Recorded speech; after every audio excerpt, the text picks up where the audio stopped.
na ang pangalan ay Jezebel.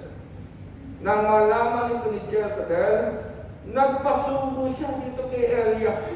At ang sabi ng sugo, ipapapatay ka ng reyna kung paanong pinatay mo ang kanyang mga propeta. Ano ang sabi ng Biblia? Natakot si Elias. Anong sitwasyon, mga kapatid? Sinamahan ka ng Diyos sa chapter 18. Ilang oras lang ang nakakalipas, nakalimutan mo na ang ginawa ng Panginoon na pagsama sa buhay mo nang dumating ang pagkatakot sa puso mo. Anong challenge na gusto kong sabihin, mga kapatid? Kung may problema ka ngayon, di ka lang naman ngayon nakaranas ng suliranin. Kung may intindihin ka ngayon, di ka lang naman ngayon nakaranas ng intindihin. Nakaranas ka ng nakalipas na panahon, pero hindi ka pinabayaan ng Diyos.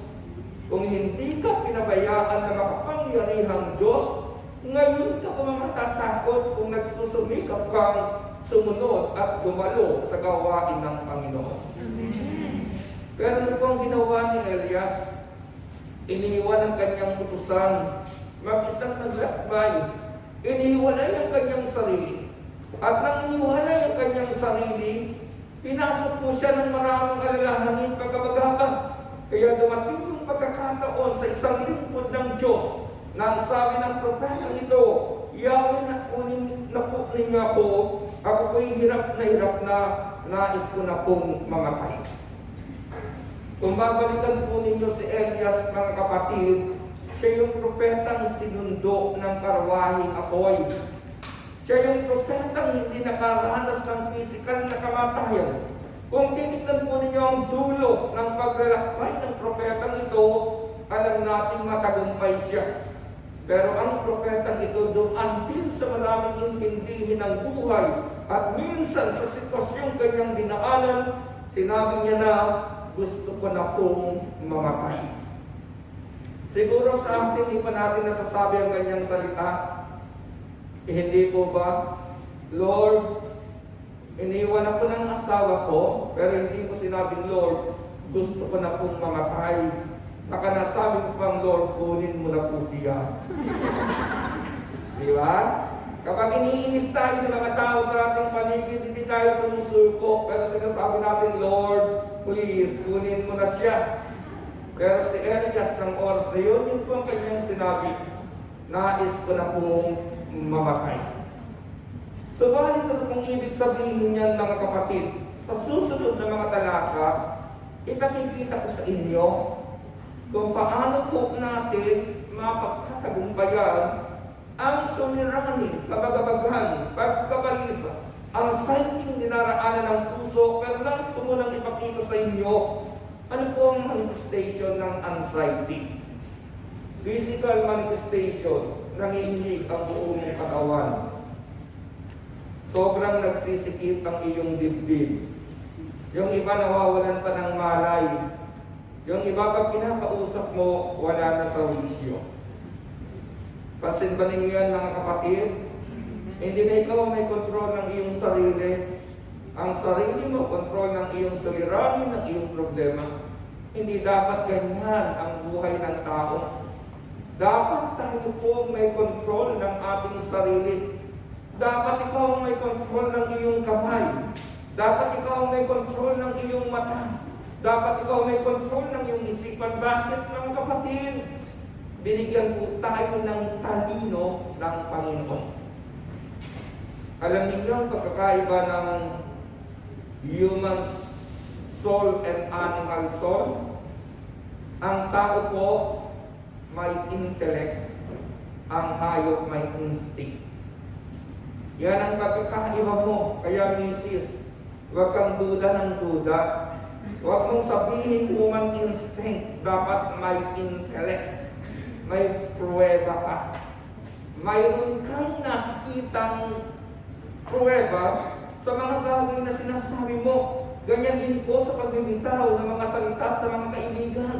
Huwag lang mong sabihin siguro, baka kailangan mayroon kang intellect. Bakit? ang katawang ibinigay sa atin ng Diyos, nais ng Diyos, mula sa kanyang kapangyarihan, pagharian mo mismo ang iyong kalooban. Kaya alam po ba ninyo, sino ang unang bagay na dapat magpasaya ng sarili mo? Sarili. Ikaw din. Amen. Amen? Dapat kinakausap mo rin yung sarili mo. Pero alam mo namang okay ka kapag kinausap mo yung sarili mo, di ba? Dapat matuto ka rin tumawa na kasama ang iyong sarili. Pero alam mo naman, nakontrol mo yung pagtawa mo habang kinakausap mo yung sarili mo. Amen. Kapag dumating po ang anxiety ng kapatid, ito po yung manifestation. Ulitin ko, nanginginig ang buong katawan. Sobrang nagsisigip ang dibdib. Nawawala ng malay. Pag kinakausap mo, wala na sa wisyo. Ano po ang ginagawa ng tao sa medical aspect? Take medication. Gamot na pangpakalma, sleeping pills. Pero kapag dito ko umasa mga kapatid, pataas ng pataas ang dosage, pero immune ka ng pa-immune sa gamot. Hindi ka pinagagaling ng gamot, pinakakalma ka lang. Pero ang salita ng Diyos, hindi ka lang pinakakalma, pinagagaling tayo ng salita. Ano ang ginagawa pa? Seek counseling sa pamamagitan ng mga eksperto gaya ng mga psychiatrists. Yung iba naman, ikatlo, personal desire of participation na may anxiety. Use deep breathing, use muscle relaxation techniques. Yan po yung ginagawa pagdating na sa physical aspect, medicinal aspect ng buhay kapag meron pong anxiety. Ayon po mga kapatid, sa salita ng Diyos at maging sa science, anxiety is unproductive. Ang taong ang kanyang sarili ay alitin ng suliranin o anxiety, nagiging unproductive po yan. Ano ang ginagawa ng iba? Ipinag-enheri ang kanilang suliranin. Ipinag-enheri ang kanilang kalungkutan. Yung kanilang intindihin sa buhay, doon po sila nakikitulog, doon sila namamahinga. Kaya yung iba kapag may anxiety, di na maliligo, di nakakain mga kapatid, di na lalabas. Kapag ganyan po ang pananaw natin sa buhay, ano mangyayari sa atin? Mas lalong lalalim ang ating problema sa buhay. At sinasabi ng mga kapatid, anxiety is non-compliant with God's word. Ang suliranin po, ang anxiety, ay non-compliant with God's word. Daming verse to command na sinasabi ng Biblia, huwag kang mabalisa. Sabi ng Ephesians 4 verse 6, be anxious for nothing. Isaiah chapter 41 verse 10, fear not. John chapter 14 verse 1, let not your hearts be troubled. Ang dami pong verse, mga kapatid, na itinuturo ang Biblia na ma-overcome po natin ang anxiety. And then, kapag may anxiety ka, anxiety increases your heart rate. Anxiety increases your heart rate. Kailangan yung tibok ng puso mo hindi lumalagpas ng 100. Pero kapag may anxiety ka, mga kapatid, mahirap po iyan. Kaya dapat cool ka lang, kalma ka lang. Kahit maraming suliranin dumarating sa iyo, ilagay mo sa isipan mo ang letter B, ang wagas na pag-ibig ng Diyos ang kumaaliw sa atin. Ngayon, magbigay po ako ng ilang practical steps upang ang anxiety ito ay mapagtagumpayan ng ating buhay. Sabi ng ating mga choir kanina, inhale, exhale, smile.